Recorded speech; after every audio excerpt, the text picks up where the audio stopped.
सना एक जर्नलिस्ट थी जो हमेशा अजीब और गरीब कहानियों के पीछे भागती रहती थी। उसे उन चीजों में दिलचस्पी थी जो सबके लिए सिर्फ अफवाह होती थी, जैसे जीनत, भटकती रूहें या चुड़ैलें। एक दिन उसे एक पुरानी हवेली के बारे में मालूम हुआ जो शहर से कुछ दूर जंगल के किनारे पर वाक़ थी। कहते थे कि वहां रात के वक्त अजीब आवाज़ें आती है और कोई भी वहां जिंदा वापस नहीं आता। एसएएनए ने फैसला किया कि वो इस हवेली का राज जानकर रहे जियाए। कैमरा, टॉर्च और अपनी डायरी लेकर वो रात के वक्त हवेली की तरफ निकल गई।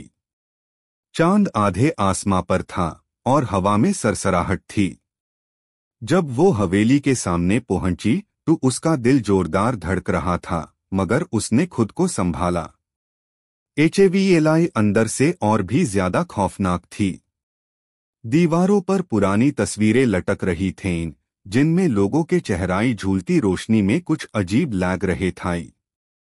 फर्श पर धूल थी और हर कदम पर लगता था कि कोई उसे देख रहा है। एसएएनए ने वीडियो रिकॉर्ड करना शुरू किया।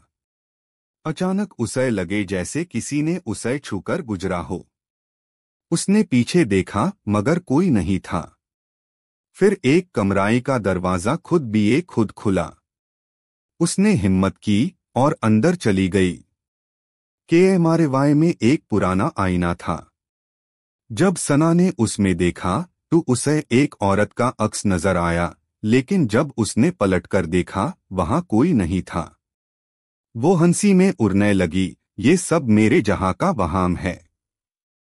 मगर फिर एक चीख गूंजी बहुत करीबी से। एसएएनए ने कैमरा उठाया और उस चीख के सोर्स की तरफ चली गई।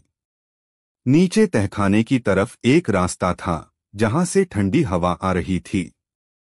जैसे ही उसने पहला कदम रखा, दरवाजा अचानक बंद हो गया। अंधेरा छा गया। एनईसीएची उतरते वक्त उसे लगता रहा कि कोई उसके पीछे है। जब वो तहखाने में पहुंची तो उसे एक पुराना ताला लगा हुआ लकड़ी का सैंडुक मिला। उसने जमीन से पठार उठाया और ताला तोड़ दिया। एसएएनडीओ के खुला और उसके अंदर था एक पुराना खत और एक तस्वीर। खत में लिखा था,